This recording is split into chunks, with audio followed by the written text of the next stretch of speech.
नमो अरिहन्ताणं नमो सिद्धाणं नमो आयर्याणं नमो वज्रायाणं नमो लोये सवसाहुणं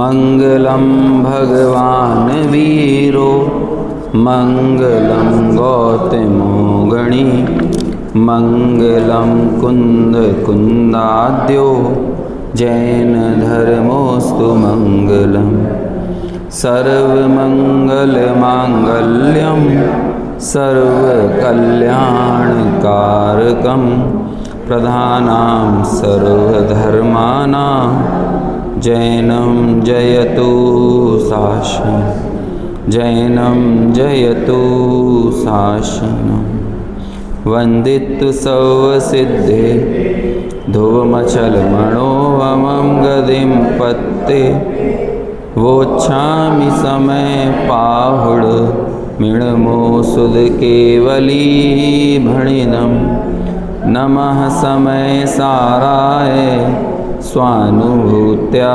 चकासते चित्स्वभावाय भावाय सर्वभावांतरच्छेदे। समय सार ग्रंथ की 141 नंबर की गाथा, जिसकी उत्थानिका कल हमने पढ़ी थी। आत्मा में कर्म बद्ध स्पृष्ट हैं या अबद्ध स्पृष्ट हैं, ये प्रश्न पूछा है। ये 141 नंबर की गाथा आप ये समझ लीजिए, पीछे चर्चा में आई हुई 140 गाथाओं का पुनर्रिवीजन है एक गाथा के अंदर, क्योंकि अभी तक हम 140 गाथाओं में यही पढ़ते हुए आ रहे हैं कि परमार्थ का विषय क्या है और व्यवहार का विषय क्या है। और ये शुरुआत अपनी 6वीं 7वीं गाथा से ही हो गई थी कि वहाँ से ये बताना शुरू कर दिया था आचार्य ने कि इसमें परमार्थ क्या है और व्यवहार क्या है।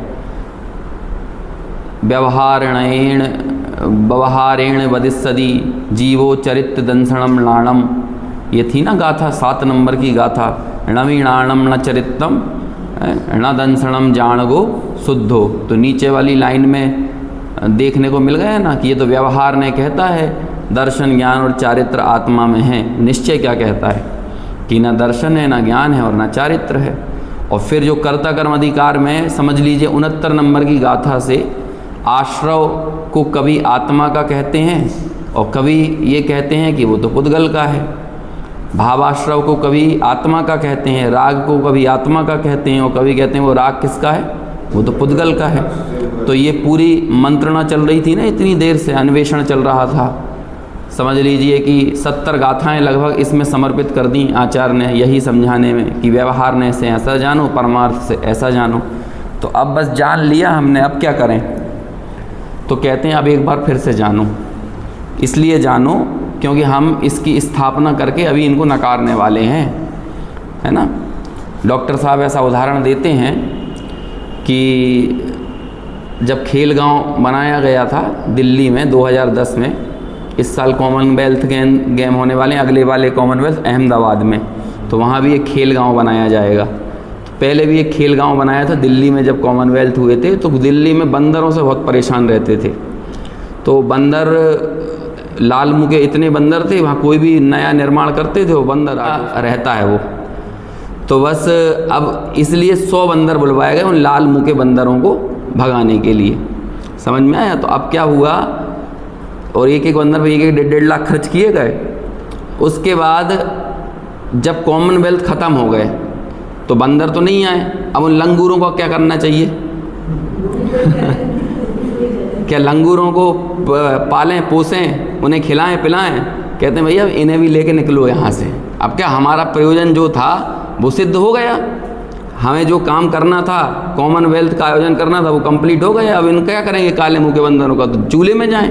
होता था कि नहीं, बस ऐसा ही था। समझ लीजिए कि निश्चय और व्यवहार नए से हम पहले वस्तु की समझ पैदा कर रहे थे, लेकिन अब वस्तु की समझ हो गई तो अब क्या करें, ये चूल्हे में जाएं। और क्या है ना, निश्चय व्यवहार, कल अपन ने एक बात कही थी ना, हमें ना व्यवहार वेदी बनना है और ना निश्चय वेदी बनना है, हमें तो तत्व वेदी बनना है।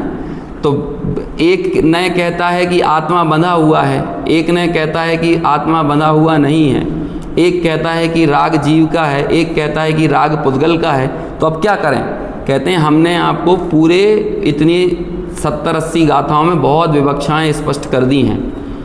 अब यदि इन विवक्षाओं से तुम्हें समझ में आ गया हो तो अब सुनो, अब उन दोनों ही नयों के पक्षों को छोड़कर पक्षातिक्रांत समय सार की अनुभूति करो। लेकिन अब हमें वो पक्षातिक्रांत समय सार की स्थापना करने से पहले, उस समय सार को उद्घाटित करने से पहले एक बार फिर से हम आपको बता देते हैं दोनों नय क्या कहते हैं। तो ये 141 नंबर की गाथा में फिर से बताया है ना। ये गाथा यदि नहीं भी लिखी जाती तो कोई फ़र्क पड़ता, क्योंकि ये सारा विषय तो हमें स्पष्ट हो ही गए ना, लगातार ये चर्चा चल रही है। लेकिन ये 4 गाथाओं का एक प्रकरण है, इसलिए इस गाथा को फिर से लेके आए और फिर से समझाया कि देखो व्यवहार ने क्या कहता है और निश्चय ने क्या कहता है। और जस्ट अगली गाथा में 142 गाथा में इन दोनों ही नयों की दृष्टियों को बाहर कर दिया जाएगा। कल अपन बार बार वो पातनिका का बात कर रहे थे, मेरे दिमाग से स्लिप हो गया कि वो आत्मख्याति में है पातनिका की तात्पर्य वृत्ति में है, जयसेनाचार की टीका में है। तो वो एक्चुअली जयसेनाचार की टीका में है पातनिका, है ना। तो उसे अपन को पढ़ना है। और कल अपन ने स्क्रीन भी चालू नहीं की थी, तो इसलिए वो अनुशीलन से पातनिका को देख भी नहीं पाए थे। अभी अपन पढ़ेंगे। पातनिका का मतलब तो पता है ना, पूरे प्रकरण की भूमिका, है ना। कल अपन ने इस पर बहुत चर्चा की थी। अभी एक बार फिर से ये गाथा पढ़ते हैं और फिर जयसेनाचार की 4 गाथाओं की, 4 गाथा मतलब 141, 142, 143 और 144, इन 4 गाथाओं की समुदाय पातनिका लिखी गई है। उन चारों गाथाओं के विषय को एक पातनिका में स्पष्ट किया गया है ना। तो वो अपन पढ़ेंगे।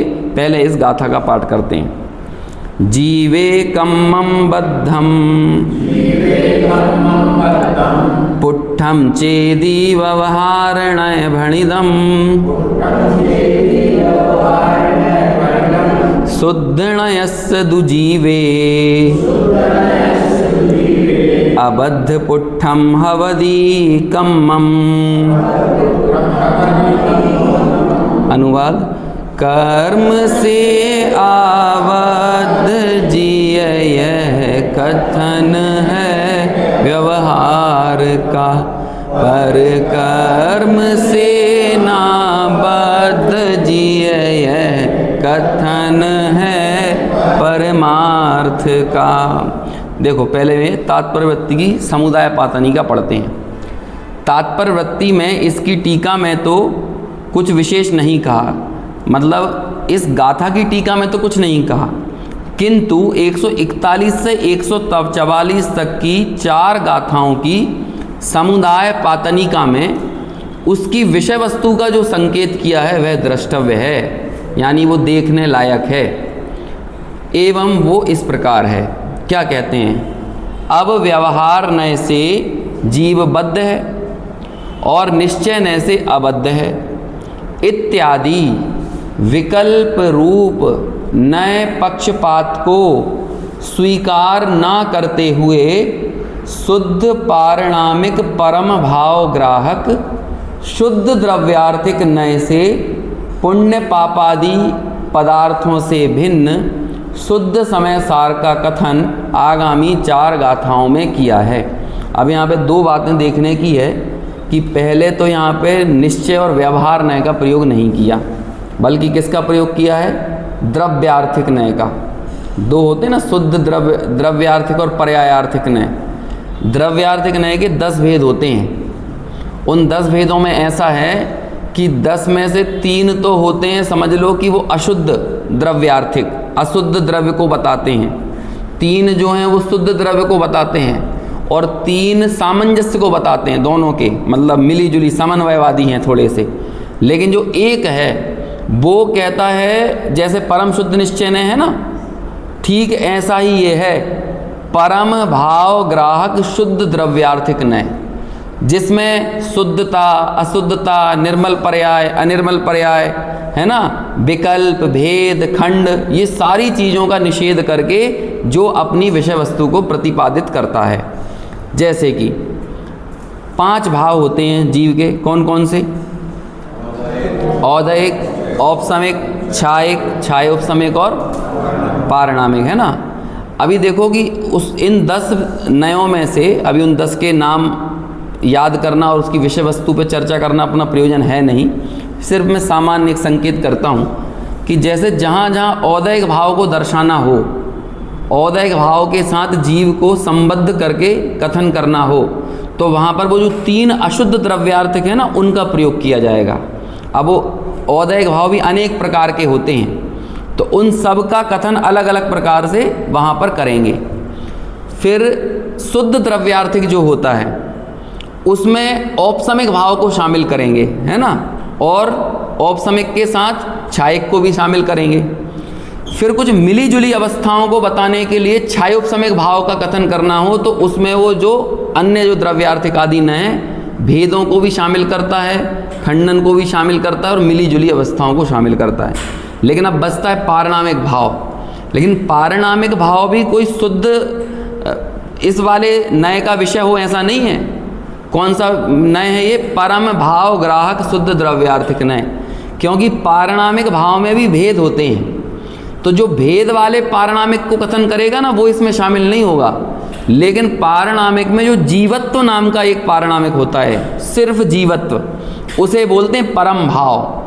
भव्यत्व और अभव्यत्व को परम भाव नहीं बोलते, जबकि भव्यत्व और अभव्यत्व भी किसके भेद हैं? पारिणामिक के कितने भेद होते हैं? भव्यत्व, अभव्यत्व और जीवत्व।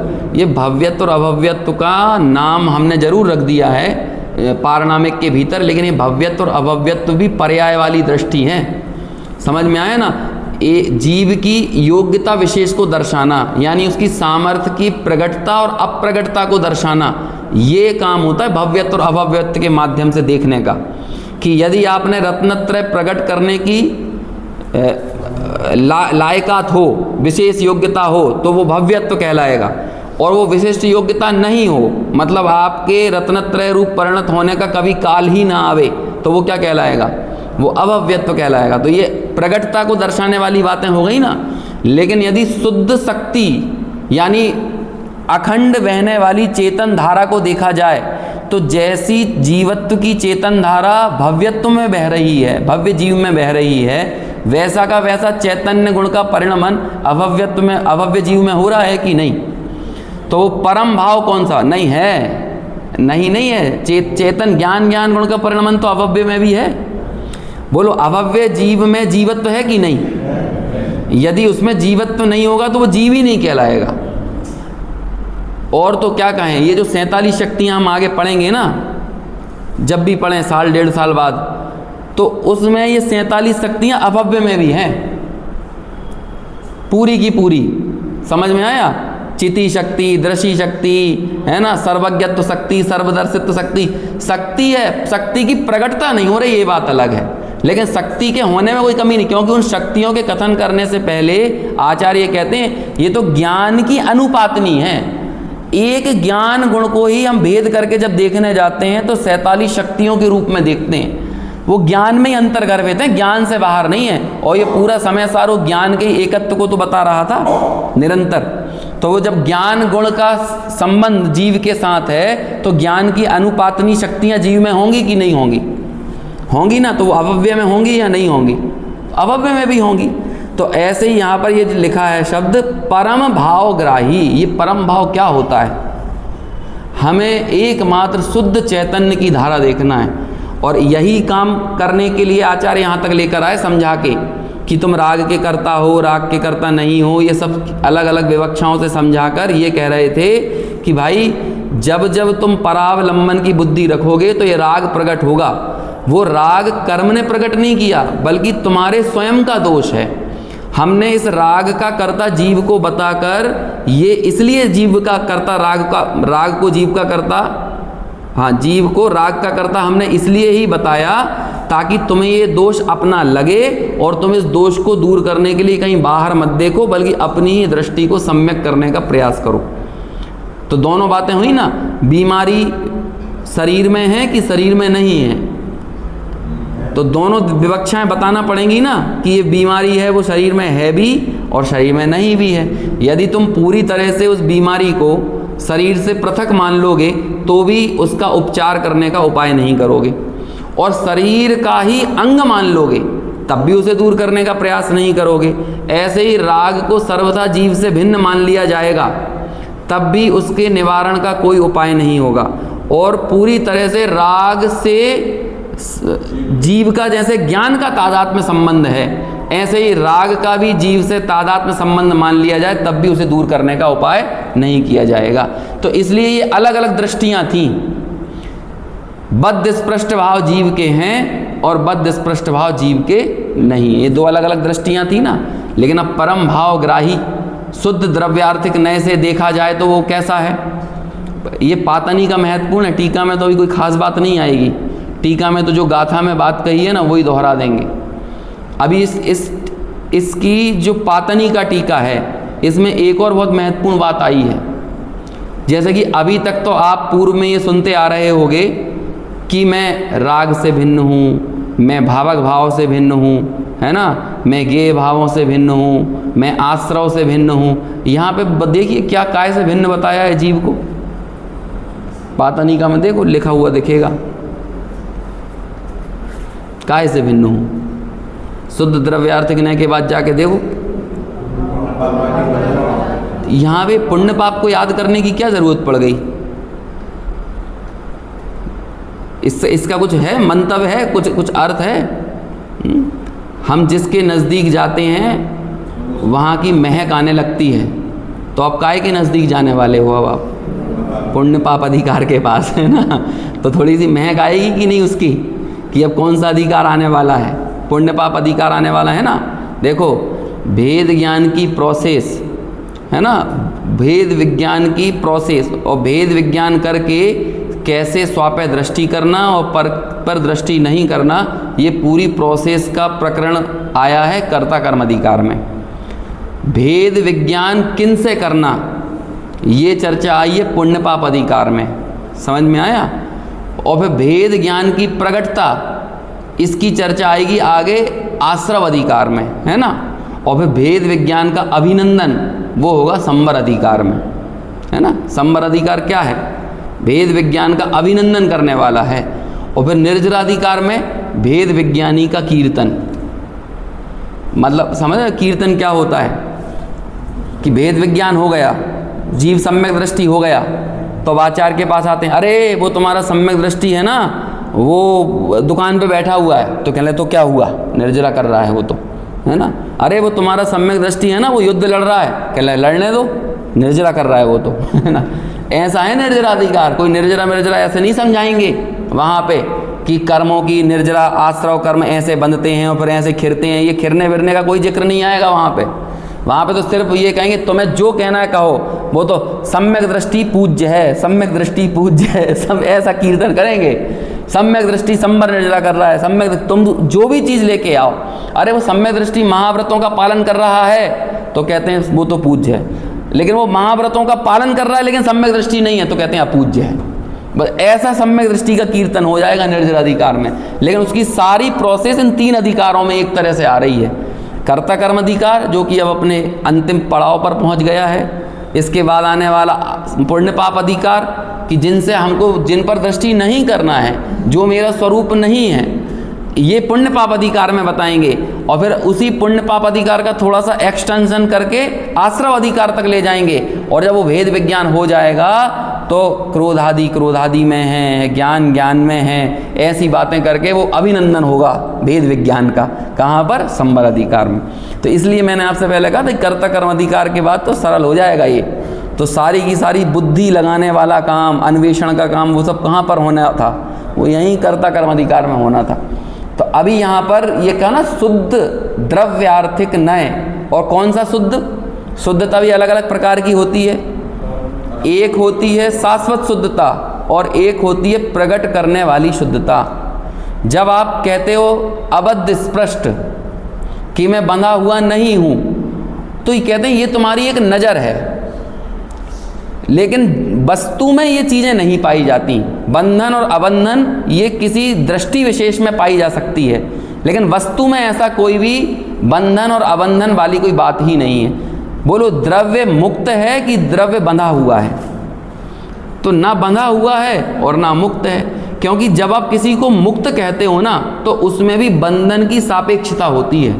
लोक में भी आप देख लीजिए, किसी से पूछो क्यों आ गए, तो वो पूछेगा कहाँ से आ गए, अरे जेल से कब आ गए, तो वो क्या गलत, दिमाग खराब है तुम्हारा, क्या पूछ रहे हो जेल से कब आ गए हैं, अरे भाई तुमने इस नाम भी कैसे ले लिया जेल का, तुम्हें क्या लगता है कि मैं जेल जाने वाला व्यक्ति हूँ। तो अपन कहेंगे नहीं, हम जेल जाने की थोड़ी कह रहे हैं, जेल से कब आ गए बोल रहे, पूछ रहे हैं ना। तो कहते हैं तुम्हारे ये आने वाले शब्द में जाने की सापेक्षता जुड़ी हुई है। ऐसे ही तुम जीव को मुक्त बोलते हो, अबद्ध स्पष्ट बोलते हो या प्रगट शुद्धता से याद करते हो, तो कहते हैं इसका मतलब उसमें अशुद्धता का भी सद्भाव रहा होगा। यदि मुक्त कहा है तो बंधन का भी सद्भाव रहा होगा। तो जैसे बंधन से वस्तु की तौहीन होती है, ऐसे ही मुक्त कहने से भी उसकी तौहीन मतलब उसकी बेइज्जती होती है, उसका अनादर होता है। तो कहते हैं ये तो दृष्टि विशेष हैं, नज़र का खेल है। यदि तुम इस चक्कर में उलझ जाओगे, और ये बंधन की कथा, मुक्ति की कथा भी बंधन की कथा है। बंद कहा ये यत्तम तेण विसंवादनी होती, कल अपन ने बंद कथा पर बहुत चर्चा की थी, अभी उसे दोहराएंगे नहीं। तो क्या कहा था, बंद की कथा विसंवाद पैदा करने वाली है। तो बंद, जब आप मुक्ति की बात कर रहे हो ना, वो भी बंधन की कथा है। क्यों? क्योंकि मुक्ति क्या होती है, बंधन से छूटना ही मुक्ति है। तो जब आप मुक्ति की चर्चा करोगे तो बिना बंधन की सापेक्षता के कर सकते हो क्या? नहीं की जा सकती, क्योंकि इस दुनिया में मुक्ति शब्द का जन्म ही वहाँ से हुआ है ना। जब बंधन शब्द ना हो तो मुक्ति शब्द कहाँ से आएगा? तो जैसे जीव को बंधा हुआ कहना ये शुद्ध वस्तु का ग्रहण नहीं है, ऐसे ही उसे मुक्त मानकर ग्रहण करना ये भी शुद्ध वस्तु का ग्रहण नहीं है। वस्तु तो वस्तु रूप से ही जानी जाती है, अनुभव की जाती है। ये विभिन्न दृष्टियाँ वस्तु के अन्वेषण तक हमारी मदद कर सकती हैं, लेकिन अनुभव करने में ये हमारा मदद करने वाली नहीं है। देखो, जब ये कहते भी है ना निश्चय के तत्व को जानो, तो तत्व को जानो, निश्चय के चक्कर में मत पड़े रहो। चांद को दिखाने वाली उंगली उस दृष्टि में जिससे आप चांद को देख रहे हो, उस दृष्टि में उंगली शामिल है कि नहीं? जैसे अपन बच्चे से बोलेंगे देख बेटा वो चांद है, तो अब वो कहाँ देखेगा? उंगली को देखेगा। यदि उंगली को शामिल कर लेगा अपनी दृष्टि में तो चांद दिखेगा। तो ऐसे ही निश्चय न के तत्व को जानो, निश्चय न के तत्व को, तो तत्व को जानो कि निश्चय न को जानो? तत्व को जानो। और यदि तुम तत्व को नहीं जान रहे तो यही माना जाएगा कि निश्चय को भी नहीं जाना। वो वाला श्लोक हमने सुना है, तोरी सकल जग दंद फंद नित आत्म ध्याओ। और दौलत राम जी ने इससे पहले क्या लिखा, लाख बात की बात यही निश्चय और लाओ, तोरी सकल जग दंद फंद नित आत्म ध्याओ। अब दंड यानी क्या होता है? दंड यानी होता है द्वंद, और फंद यानी होता है फंदा, है ना। तो हमारे शारीरिक व्याधियाँ, शारीरिक अड़चनें, भौतिक अड़चनें, ये कहलाती फंदे। और मानसिक अड़चनें, विकल्प, तरंगें, ये सब क्या कहलाती हैं? द्वंद। तो यदि जीवन में मानसिक अड़चन है, अब इसे थोड़ा सा समय सार की दृष्टि से बोलो, तो भाव कर्म कहलाएगा क्या? द्वंद। और द्रव्य कर्म कहलाएगा फंद, है ना। तो बोलो कौन से दृष्टि को ग्रहण करें?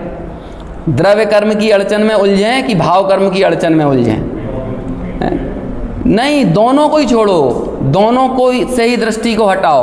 और जब दोनों ही नज़र से बाहर निकल जाएंगे, यानी ना मानसिक तरंगें, मानसिक ऊहापोह हमारी चल रही है, और ना शारीरिक ऊहापोह में हम उलझे हैं, हमें तो एकमात्र वो तत्व का ग्रहण करना है, और वो बात यहाँ पर कहा जाएगी। तो जब आप उसे बद्ध स्पष्ट मानकर उलझे हुए हो तो वो भी दंड फंद है, और आप अबद्ध स्पष्ट की दृष्टि में उन विकल्पों में उलझ गए हो तो ये भी दंड फंद है।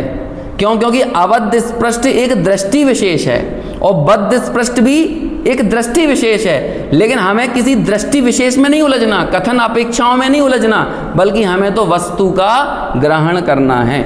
और ये ही परिपाटी होती है सर्वथा। हर जगह आप चले जाओ, ट्रेन में बैठने से गंतव्य पे पहुंचोगे कि ट्रेन से उतरने से पहुंचोगे? नाव में बैठने से नदी पार करोगे कि नाव से उतरने से नदी पार करोगे? कैसे करोगे? उत्तर दो, एक उत्तर दे सकते हैं आप इसका। आप कहोगे कि नाव में बैठने से करेंगे, तो फिर बैठे रहो दूसरे पार पहुंच के भी। कहते हैं जब तक तुम दूसरी तरफ पहुंचकर उतरोगे नहीं, तब तक तुम नदी पार करने वाले नहीं हो। यदि नाव से चिपक जाओगे, यदि ट्रेन में अच्छी सीट मिल गई, VIP एकदम आज तक कभी ना मिली हो, तो वो लोग अपने मुकाम पर पहुंचने के बाद अब उस सीट से चिपके रहें? कितने चिपके रहें? बहुत अच्छी सीट मिली थी, कई जन्मों के बाद मिली, तो क्या उससे चिपक जाएं? फ्लाइट में ऐसी सीट मिल जाए जहाँ का बहुत अच्छा व्यू हो विंडो के पास, तो बैठे रहें वहाँ पे? अरे नहीं भैया, जहाँ मुकाम आया है वहाँ आपको उतरना ही पड़ेगा। तो वो लोग उतरने से पार होती है, अब बीच में ही उतर जाओ नदी के तो पार हो जाओगे।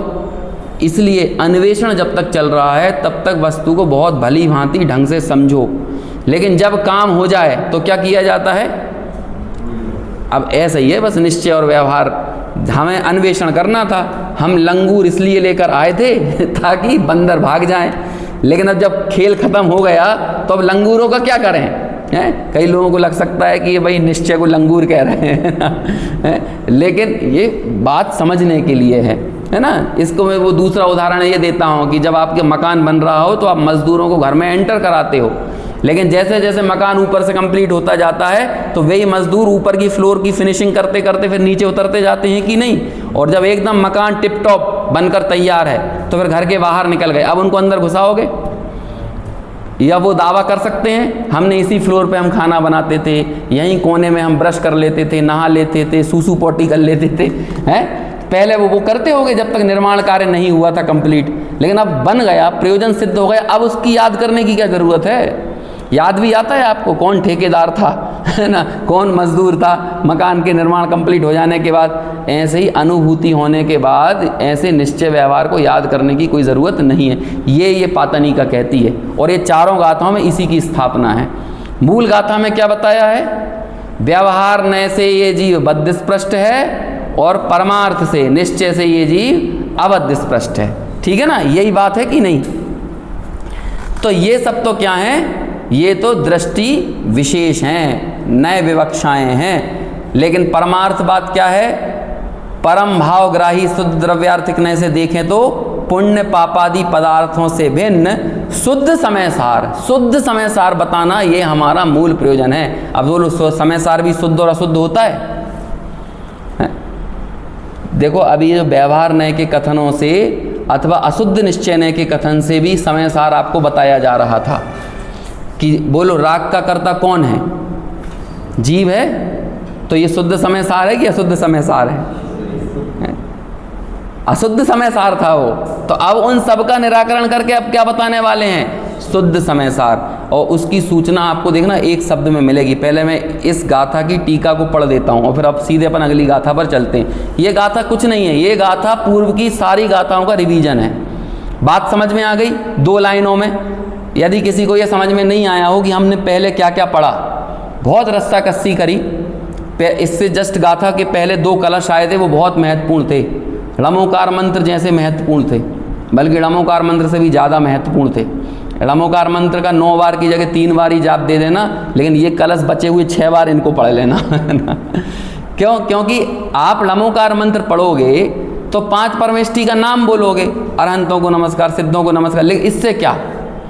यदि अरहंत और सिद्ध बनने की प्रोसेस पता नहीं चलेगी तो उनको नमस्कार करने का क्या प्रयोजन है? वो प्रोसेस थी। और वो क्या कहा था उन कलशों में, याद है? एक लाइन में याद करा देता हूँ। यदि पुद्गल अपने से परिणमन करने की सामर्थ्य रखता है तो जीव की क्या ज़रूरत? समझ में आया? और पुद्गल अपनी योग्यता से परिणमन नहीं कर सकता तो जीव की क्या ज़रूरत? ऐसे ही जीव अपनी योग्यता से परिणमन कर सकता है तो पुद्गल की क्या ज़रूरत? और जीव यदि अपनी योग्यता से परिणमन नहीं कर सकता तब भी पुद्गल की क्या ज़रूरत? इतनी बात थी ना। ये प्रोसेस है, निर्विकल्प होने की प्रोसेस है। 24 घंटे हम हमारे माथे पर पसरी हुई चिंताओं को देखेंगे तो उनमें यही बात निकलेगी। यही चिंताओं के अलावा और कुछ नहीं निकलने वाला है। इस महीने मेरे को इतना प्रॉफिट नहीं हो पाया तो अभी क्या है ये? मैंने शेयर मार्केट में इतना रिटर्न की उम्मीद की थी लेकिन नहीं हुआ। मैंने सोने गोल्ड के बॉन्ड खरीदे थे लेकिन उसका फ़ायदा नहीं हुआ। मुझे फलाने अपने बेटे के लिए लड़की देखना थी लेकिन वो नहीं मिल पा रही है। जितनी भी चीज़ें हैं, मेरे मकान का ऐसा परिणमन होना था, ये मकान में सीपेज हो गया, समझ में आया? और पानी दीवारों में सीढ़न आने लगी है। अभी जितनी भी आप, ये तो मैं 2-4 जो याद आते जा रही हैं बोल रहा हूँ, आप तो अपनी चिंता को थोड़ी देर के लिए बुद्धि से बाहर निकाल के यहाँ रखो और उसको देखो ज़रा चिंता को कि इसमें क्या है, तो आपको एक ही चीज़ मिलेगी उस चिंता, ऐसे देखना पड़ेगा, क्योंकि ज्ञान भिन्न है और चिंता भिन्न है। तो आपको उसी ज्ञान से, जिस भांति प्रज्ञा छेनी से पर से विभक्त किया इसे, तो करना पड़ेगा। वो प्रज्ञा छेनी उठाना पड़ेगी ये ज्ञान की, और उधर से इस चिंता को थोड़ी देर के लिए टेबल पे रखना पड़ेगा, जैसे ये रिमोट रखा हुआ है, ठीक है ना। तो जैसे जो भौतिक विज्ञानी होते हैं वो इन चीज़ों की उधेड़बुन करते हैं, ये रिमोट कैसे बना, ये लैपटॉप कैसे बना, ये माइक की फंक्शनिंग कैसी है, ये भौतिक विज्ञानी करते हैं। लेकिन जो भेद विज्ञानी होते हैं वो अपने अंतर्भावों की, दुर्विकल्पों की पोस्टमार्टम करते हैं। तो आपको भी ऐसे निकालना पड़ेगा अपने औदैहिक भावों को। यही निरंतर अभ्यास करने की चीज़ है। और फिर आप देखो कि इस चिंता में क्या पड़ा हुआ है। हमें ये चिंता हो रही है कि हमारा बेटा के लिए हमने इतना किया लेकिन वो हमारे लिए कुछ नहीं कर रहा है ना। हमने बहू के कितने सपने संजोए थे लेकिन वो बहू हमारे अकॉर्डिंग नहीं मिली है। जितनी भी चिंताएं, आप उसे थोड़ी देर के लिए रखो तो आपको यही दिखाई देगा कि मैं अनावश्यक पुद्गल का कर्ता बनना चाह रहा हूँ और पुद्गल को मेरा करवाने वाला बनाना चाहता हूँ। आचार, ये दोनों बहुत बड़ी विसंगतियां हैं और इन विसंगतियों को समय सार की पिछली 70 गाथाओं में निकाला है। पहली विसंगति, मेरे बगैर किसी का काम नहीं चलेगा, ये बहुत बड़ी गलतफहमी है। और दूसरी विसंगति, दुनिया के बगैर मेरा काम नहीं चलेगा। ये दोनों ही चिंताएं होती हैं। या तो हम इस अहंकार में पगलाए पड़े हुए हैं कि मेरे बगैर तुम ये करके बताओ, मेरे बगैर तुम ऐसा करो, मेरे बगैर समाज चलाओ। मैं देखता हूँ कभी कभी अपने दर्शन करने जाओ तो मंदिरों में भगवान के सामने बस हाथापाई नहीं होती है ना, है। और बहुत बड़ी बात नहीं है, 5-10 साल बाद ये भी बहुत अच्छे दृश्य मिलेंगे कि आप बढ़िया निष्प्रय भाव से भगवान के दर्शन करोगे और बगल में लड़ाई चल रही होगी, मंदिर में ही खड़े होगे, है ना, तो भी आप बढ़िया दर्शन करके लौटे आओगे। हाँ, अभी मिलने लगे क्या, देखने को मिलने लगे। ये मेरे को हर हफ्ते में 1-2 केस मिल जाएंगे, है ना। ये गुल्लक यहाँ पर रखनी चाहिए थी, ये गुल्लक यहाँ पर क्यों रख दी है, और फिर उसी में फिर बद्दुआएं देते रहेंगे। ये गुल्लक तुमने गलत जगह रखी है, इसका वास्तु सही नहीं है, इससे महामारी फैल जाएगी, तुम्हें मरी का रोग हो जाएगा, हैं, तुम्हारे बच्चे के लंगड़े लूले हो जाएंगे। ऐसी बद्दुआएं देने लगते हैं वहीं बैठ के। ये दीपक ऐसा लगना चाहिए, ये गंधोदक की प्लेट यहाँ पर लगना चाहिए। कितने तरह के, समझ लो, ये सब दंड फंद हैं। यदि आपको एक परम भाव का ग्रहण ना हो तो ना जाने कितने तरह के दंड फंद देखने को मिलेंगे। आचार्य तो कह रहे हैं तुम्हारे नए विकल्प भी दंड फंद हैं। तो फिर ये जो हम लोक में करते हैं इनकी तो बात ही क्या है। यदि नए विकल्पों में भी उलझे रहोगे तब भी परम भाव का ग्रहण नहीं होगा। और दुनिया की स्थिति तो बड़ी दयनीय है, उसकी तो क्या कहें। तो आचार्य कहते हैं एक बार धैर्य से, शांति से विचार करो। जो हम 60-70 गाथाओं से समझा रहे थे, हमने सबसे सूक्ष्म इकाई को पकड़ा। सबसे सूक्ष्म इकाई जिसका जीव के साथ संबंध है वो है कर्म। और पिछली 40 गाथाओं से तो कम से कम यही समझा रहे हैं ना कि भाव कर्म का तो तू कदाचित करता है लेकिन द्रव्य कर्म का कदापि करता नहीं है, और ना द्रव्य कर्म तेरे करता है।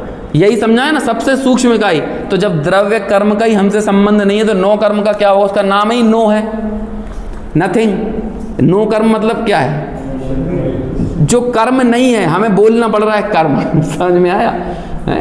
यदि 1000 रुपये की सुपारी दे के कोई बड़ा भाई लोग हैं, अंडरवर्ल्ड की गैंग वाले, किसी छोटे टपोरी आदमी से किसी का मर्डर करवाएं और बाद में यदि उनके ऊपर केस चले तो जिसने चाकू लगाया था ना उसे तो कहो 5 साल की सज़ा हो, और जिसने वो प्लानिंग की थी और सुपारी दी थी उसे कहो 20 साल की सज़ा हो, आजीवन कारावास हो जाए। तो ऐसा क्यों हुआ, चाकू लगाने वाले को कम क्यों मिली। वो सरकार भी मानती है कि ये नो कर्म है और वो जो था वो कौन है, वो था इसका द्रव्य कर्म। आगे बंद अधिकार में ये बात आएगी कि सुख दुख जीवन मरण इसका निश्चय से करने वाला कर्म है। अभी देखो जिस कर्म का यहाँ पर निषेध कर रहे थे ना, आगे कहेंगे कि निश्चय से द्रव्य कर्म से ही तुम सुखी दुखी होते हो, ऐसा कहेंगे। नो कर्म से कोई सुख दुख का संबंध नहीं है, ना जन्म का, ना मरण का, ना सुख का, ना दुख का। इसका नो कर्म से कोई लेना देना नहीं है। अब ये ऐसा क्यों कहा, वहाँ पर उसे निश्चय क्यों कह रहे हैं द्रव्य कर्म को। मैंने पहले कहा था कि ये निश्चय और व्यवहार तो तराजुओं का नाम है। आप इन तराजुओं पर कौन सी चीज़ रखते हो उससे निश्चय व्यवहार तय होते हैं, वो तो तौल के बता देते हैं। अब तुमने 2 चीज़ें रखी, नो कर्म और द्रव्य कर्म, तराजू के ऊपर, तो बोलो कौन सा तराजू ऊपर चला जाएगा। निश्चय के तराजू में कौन सी चीज़ आएगी, 2 ही चीज़ें थी ना तौलने वाली चीज़ें। अभी भाव कर्म को नहीं रखा। यदि भाव कर्म को रख देते तो फिर निश्चय व्यवहार काय को तौल के बताता। तराजू हैं वो, तो तराजू में तो जो चीज़ रखोगे वो तौल के बता देंगे। आपने कहा कि द्रव्य कर्म का कर्ता जीव है कि नो कर्म का। अब बोलो लगाओ निश्चय व्यवहार। द्रव्य कर्म से जीव दुखी होता है कि नौ कर्म से? लगाओ निश्चय व्यवहार। तो व्यवहार न से नौ कर्म से होता है और निश्चय न से द्रव्य कर्म से होता है। लगा दिया कि नहीं? और आगे बढ़ो, उसके बाद बोला कि द्रव्य कर्म से होता है कि भाव कर्म से? तो अब बोलो अब तराजू क्या तोल देगा?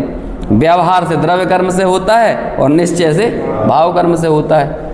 जीव अपने योग्यता से सुखी दुखी होता है कि भाव कर्म से होता है? अब तराजू पे ये कथन रख दिए तो क्या है? जीव निश्चय से अपनी योग्यता से सुखी दुखी होता है और व्यवहार से भाव कर्म से होता है। तो ये तो तराजुओं के नाम हैं। कोई निश्चय और व्यवहार बस ऐसा ही चीज़ है, इसको बहुत बड़ा इशू बनाने की ज़रूरत नहीं है। लेकिन फिर भी निश्चय व्यवहार की कथन शैली इतनी संवेदनशील है कि आपने कभी द्रव्यार्थिक और पर्यायार्थिक के गुट देखे हैं क्या? लेकिन निश्चय व्यवहार के गुट जरूर मिल जाएंगे। कभी कहा है कि ये द्रव्यार्थिक को मानने वाले हैं, ये पर्यायार्थिक को मानने वाले हैं, ऐसा चलता है? नहीं, ये निश्चय वाले हैं और ये व्यवहार वाले हैं। तो ये संवेदनशील शैली है। अध्यात्म बड़ा संवेदनशील होता है। यदि आपको सही विवक्षा को नहीं समझोगे तो स्खलन बहुत है। इसलिए आचार्य कह रहे हैं कि हमें तो तुम्हें समय सार दिखाना था एकत्व विभक्त, इसलिए अब इसको बाहर करो, अलग हटाओ। यदि ये निश्चय व्यवहार के विकल्प भी पड़े रहेंगे तो तुम्हें एकत्व विभक्त भगवान आत्मा दिखने वाला नहीं है। ठीक है, तो ये 141 गाथा अपन ने कल पढ़ ली थी। बस इसकी टीका पढ़कर बात को कंप्लीट करते हैं। पेज नंबर 214 है ना। यदि जीव के राग आदि अज्ञान परिणाम के निमित्त भूत, यही है ना इसकी टीका?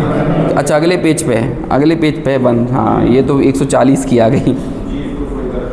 जीव को और पुद्गल कर्म को एक बंद पर्याय पने से देखने पर उनमें उस काल में भिन्नता का अभाव है।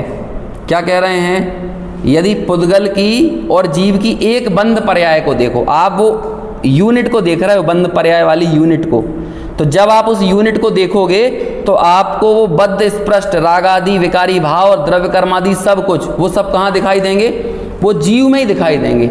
और यही दृष्टि को देखने वाला होता है कर्णानुयोग। इसलिए कर्णानुयोग तो सीधे यही बोलेगा ना, जीव में गुण स्थान, जीव में मारणा स्थान, जीव पर्याप्त, जीव अपर्याप्त, जीव के संगनन, जीव के संस्थान, सारी चीज़ें किसकी हैं? जीव की। तो वो कौन सी दृष्टि से देख रहा है? एक बंद पर्याय से वो देख रहा है। इसलिए जीव में कर्म बद्ध स्पष्ट हैं, ऐसा व्यवहार नय का पक्ष है। पक्ष समझ में आया? लेकिन हमें पक्ष रखना है कि पक्षपात से रहित होना है, तो वो 142 गाथा में वहीं लेके जाने वाले हैं। भिन्नता का अभाव है मतलब दोनों अलग अलग नहीं है। आप उस बंद पर्याय की यूनिट को देख रहे हो ना, यूनिट, एक यूनिट पर आपकी दृष्टि है। जैसे हाथ में फोड़ा हो गया तो वो आप उस पूरी यूनिट को देख रहे हो, मिली जुली अवस्था को, हाथ को और उस हाथ में हुए फोड़े को, दोनों एक ही जगह पे है ना। तो जब आप ऐसे एक यूनिट के रूप में उसे देखते हो तो उसमें भिन्नता का अभाव है। लेकिन जब स्वभाव के समीप जाकर देखते हो, वो याद कर लो वो 15वीं गाथा की टीका, कि जब स्वभाव के समीप जाकर देखा जाए, है ना, कमलनी के पत्र के स्वभाव के नज़दीक जाकर देखा जाए तो कमलनी का पत्ता पानी में नहीं डूबा हुआ है, वो पानी से अछूता है, जल में रहते हुए भी जल से भिन्न है। ऐसा ही जीव को तथा पुद्गल कर्म को अनेक द्रव्यपने से, ऊपर कहा था एक बंद पर्याय से देखने पर, और नीचे कह रहे हैं अनेक द्रव्यपने से। अनेक द्रव्यपने मतलब दो भिन्न भिन्न द्रव्य, एक से अधिक वो होता है अनेक। तो अनेक द्रव्य यानी वहाँ पर पुद्गल भी मौजूद है और जीव भी मौजूद है। ज्ञाता दृष्टा रूप से जीव मौजूद है और कर्मादि के रूप से पुद्गल मौजूद है। ऐसा अनेक द्रव्यपने से देखने पर उनमें अत्यंत भिन्नता है। अत्यंत माने अत्यंता भाव है। इसलिए जीव में कर्म अबद्ध स्पष्ट हैं, ऐसा निश्चय नय का पक्ष है। क्या है? पक्ष है ना। अब देखो अगली गाथा की टी, बस हो गई बात खत्म। फिर भी मैं थोड़ा सा और पढ़ देता हूँ इससे। देखो ये एक पेज का ही है, बस 226 नंबर, सिर्फ पढ़ के आगे बढ़ते हैं। अगली 3 गाथाओं में बस सारा मर्म है। समझ लो कि जैसे पूर्व में कुछ प्रकरण ऐसे आए थे ना कि बस अब इसे जानो और अंदर में बैठ जाओ, अपनी दृष्टि करके सम्यक दर्शन लो, बात खत्म। ऐसे ही आप अगली 3 गाथाओं की विषय वस्तु से सम्यक दर्शन लो, निकलो, हो गया। अब तुम्हारा हम अभिनंदन करेंगे अगली गाथाओं में। हम अब तुम्हें कुछ समझाने समझाने वाले नहीं हैं, है ना। तुम्हारा अभिनंदन करें, धन्य हो तुमने वेद विज्ञान किया है, धन्य है वेद विज्ञानी, बस वही चर्चा होगी आगे। तो इसलिए 3 गाथाएं पढ़ने से पहले 1 पेज और पढ़ लेते हैं। उक्त कथन से यह स्पष्ट है कि अब आगामी गाथाओं में नव तत्वों में छुपी हुई पर नव तत्वों से भिन्न आत्म ज्योति का स्वरूप स्पष्ट करेंगे, उसके अनुभव की प्रक्रिया पर प्रकाश डालेंगे। अब अगली अनुभव की प्रक्रिया 144 की गाथा की टीका में तो पूरी ताकत तुम्हें कैसे झोंकना है वो बताएंगे उसकी टीका में। पदार्थों की चर्चा में जीवादि पदार्थों को मुख्यता ना देकर तथा पुण्य पापादि पदार्थों की बात कहकर आगामी अधिकार का संकेत भी दे दिया है। जो सामुदाय पातनिका आई ना, उसमें आगामी 4 गाथाओं में कर्ता कर्म अधिकार समाप्त हो जाएगा और उसके बाद पुण्य पाप अधिकार आएगा। इस बात का संकेत उक्त कथन में है। अभी तक आचार्य देव विभिन्न नयों से वस्तु को समझाते आए हैं। अब आगामी गाथाओं में वे हमें नए पक्षातीत वस्तु की ओर ले जाना चाहते हैं। यही कारण है कि उक्त गाथा के माध्यम से एक बार संक्षेप में व्यवहार और निश्चय ने की विषय वस्तु को फिर से स्पष्ट कर दिया, समझ लो, बस और कुछ नहीं किया। ठीक है ना, बात खत्म। अब एक बार फिर से ये गाथा पढ़ो और इसका अनुवाद पढ़ो, है ना। जीवेकमं बद्धं पुट्ठं चेदी व्यवहारेण भणिदम् शुद्धिणयस्य दुजीवे अबद्ध पुट्ठं हवदी कम्मम् कर्म से आबद्ध जिय यह कथन है।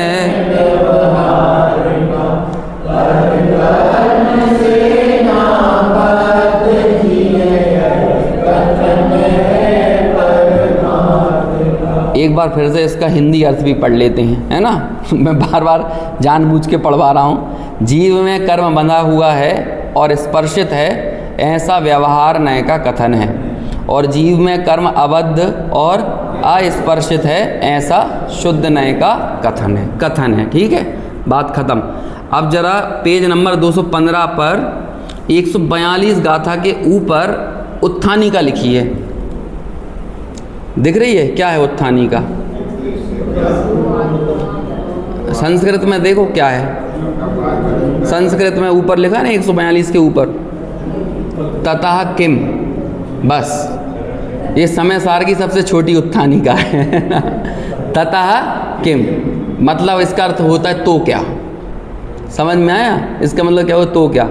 हमारी गाड़ी एक बार मान के चलो रास्ते में पुलिस वाले ने पकड़ ली, ठीक है। अभी लोगों को पहले लोग फ़ाइन बाद में निकालते हैं, मोबाइल पहले निकालते हैं अपने परिचय को फ़ोन लगाने के लिए, है ना।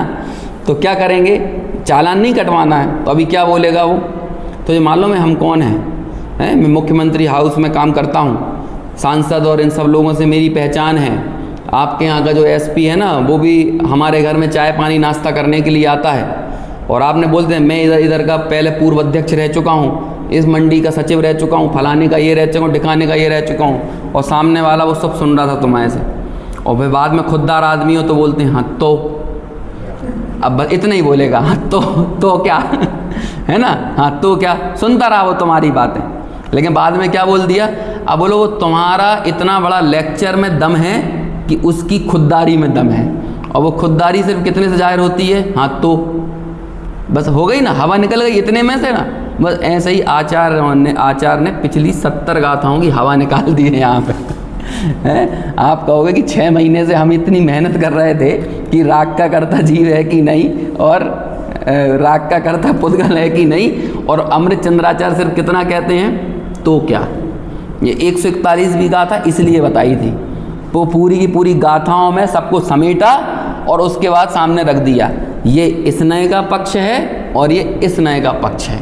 और आचार्य कह रहे हैं हमें क्या लेना देना है कि ये नए क्या बोलता है और वो नए क्या बोलता है। इधर आता है तो क्या, है ना, बना रहने दो, क्योंकि नए वस्तु में थोड़ी होते हैं, नए क्रिया में थोड़ी होते हैं, नए तो कथनों में होते हैं और नए ज्ञाता के अभिप्राय में होते हैं। ज्ञाता के अभिप्राय में होते हैं और वक्ता के अभिप्राय में होते हैं। तो ज्ञाता और वक्ता में तुम्हें जो जिसके बारे में सोचना है तुम सोचने के लिए स्वतंत्र हो, तुम्हें जो जिसके बारे में कहना है कहने के लिए स्वतंत्र हो। हमें निश्चय की अनुभूति नहीं करना और ना व्यवहार की अनुभूति करना, हमें तो तत्व की अनुभूति करना है। और वो तत्व यानी वो वस्तु वो निश्चय और व्यवहार दोनों से पार है। तो बस ये ऐसा ही शब्द है ततः किम, है ना, तो क्या, समझ में आया। तो अब ये इतना बलिष्ठ शब्द है, तो समझ में, बस ऐसी ही चीज़ है। आप अपने जीवन में अनेकों समस्याओं को प्रस्तुत करो, ठीक है ना। किसी के सामने काउंसलरों के पास जाते हैं ना और साइकोलॉजिस्ट जो होते हैं, तो पहले वो सामने वाले को बहुत आराम से सुनते हैं, तो फिर वो बताता जाएगा अपनी अपनी समस्याएं कि मुझे बहुत अपने बच्चे की चिंता रहती है, मुझे ऑफिस का बहुत लोड रहता है, मुझे छोटे छोटे से काम बहुत भारी लगते हैं, है ना, और सारी चीज़ें, मेरे दोस्त यार मेरे से ठीक से बर्ताव नहीं करते, ऐसे सुनते रहेंगे। और फिर आखिरी में बात कहाँ से शुरू होती है, अरे तो क्या हुआ। ये जो तो लगा देते हो ना आप, तो आपने वो जो इतना वजन दे रहे थे, ये फर्क है संसारियों में और आत्मार्थियों में। दृष्टि का यही फर्क है। जगत के अन्य समस्त संसारी उनकी दृष्टि शिकायतों पर है और आचार की दृष्टि समाधान पर है। और इस पूरे लोक में मेरा समाधान मैं स्वयं हूँ, मेरे अलावा मेरी दृष्टि कहीं और जाएगी तो मेरी वो दृष्टि समस्याओं पर है। तो आप एक बार अपनी तरफ दृष्टि करो। तो ऐसे ही हम बहुत सारा कुछ पढ़ लिख कर आए, क्योंकि तनाव हो जाता है ना लोगों को, जिनवाणी पढ़ के भी बहुत तनाव हो जाता है। वो इतना बड़ा पंच परावर्तन है, इतने कर्म हैं, इतनी कर्म प्रकृतियां हैं और इन भावों से ये कर्म बनेगा, उससे वो बनेगा। अब आचार्य के सामने आए, आचार्य सुनते रहे और फिर हाँ तो तुम में है क्या वो कर्म, वो ज़बरदस्ती तुम्हारे ऊपर कर्म आ रहे हैं, तुम वहाँ देख क्यों रहे हो, पूरे मोहल्ले में इतने सारे कुत्ते ही कुत्ते हैं, तो तुम्हें क्या, तो तुम तो अपने घर में हो ना, मोहल्ले में कुत्ते रहने तो उससे क्या फ़र्क पड़ता है। समझ में आया कि नहीं है। अरे मैं वो चिड़ियाघर में नहीं जा सकता, वहाँ पे तो शेर हैं, मैं सड़क पर नहीं जा सकता, वहाँ पे तो इतनी सारी गाड़ियाँ चल रही हैं, तो कुछ ज़बरदस्ती तुम में गाड़ी ठुक जाएगी क्या, मैं सीढ़ी नहीं उतर सकता। ये फोबिया होता है ना, क्या होता है फोबिया, मतलब आप जबरदस्ती किसी अन्य चीज़ को ये मान के लगने लगते हो कि ये मेरे साथ हो जाएगा। जैसे किसी को पानी का फोबिया हो जाता है तो लगेगा जैसे ये पानी जबरदस्ती तुम्हें डुबो देगा। किसी को ऊंचाई पर जाने का फोबिया हो जाता है तो उसे लगता है मैं जबरदस्ती जैसे नीचे गिर जाऊंगा, और वो किसी भी चीज़ का हो सकता है। मोबाइल फ़ोन का फोबिया हो सकता है, टेलीफोनिक फोबिया, कोई भी घंटी बजती है अंदर में बेचैनी होने लगती है। किस बात का, क्योंकि कोई संस्कार ऐसे पड़े रहते हैं कि जैसे कभी किसी ने उसे डांटा हो, कोई गलत सूचना दी हो, तो 2-4 बार यदि ऐसा हो जाता है वो दिमाग में फोबिया हो जाता है। घंटी बजेगी तो मानो गलत ही सूचना आएगी, घंटी बजेगी कोई गलत ही सूचना आएगी, तो ज़बरदस्ती उसमें मोबाइल का दोष है, घंटी का दोष है।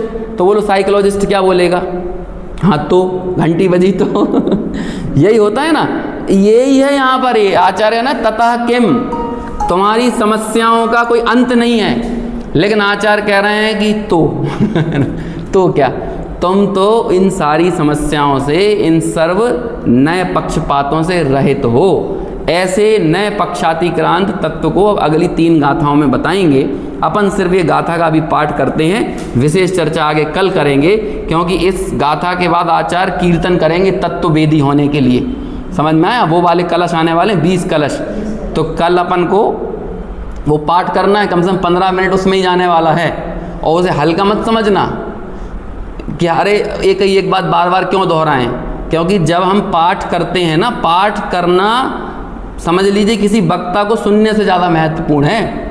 क्योंकि जब आप किसी शास्त्र का मूल गाथाओं का और कलश का पाठ करते हो तो आप सीधे आचार्य को सुनते हो, और जब आप हमें सुनते हो तो आप हमें सुनते हो। समझ में आया। और हमें सुनने में तो बीच में बहुत इधर उधर की बातें भी आती हैं, लेकिन जब हम पाठ करते हैं एकाग्र चित्त होकर तो सीधे आचार्य को सुनते हैं। तो जब आचार्य ने लिखने में कोई आलस नहीं किया तो हमें पढ़ने में भी आलस नहीं करना चाहिए। तो संस्कृत का भी पढ़ेंगे और हिंदी का भी पढ़ेंगे, इसके बाद ही जस्ट आने वाले हैं, क्योंकि गाथा और गाथा की टीका तो बहुत संक्षिप्त है, सारभूत है, लेकिन 15-20 मिनट हमें उन श्लोकों का और उसके पद्यानुवाद के पाठ करने में हमारा समय लगेगा। अभी ये 142 गाथा को सिर्फ पढ़ते हैं, बाकी चर्चा आगे कल करेंगे। कम्मम बद्धम बद्धम जीवे एवं तु जान पक्षम पक्षादिक्कंतो पुण भण्णदि जो सो समय सारो। इसी का अनुवाद पढ़ लीजिए ग्रंथ में ही। है कर्म जीव में बद्धवा अनबद्ध यह नए पक्ष है, पर पक्ष से अतिक्रांत भासित वह समय का सार है। बस ये समझ लो, इसी गाथा के कारण इस ग्रंथ का नाम समय सार है ना। तो वो ये गाथा है, उसकी चर्चा आगे अपन कल करेंगे। Yeah.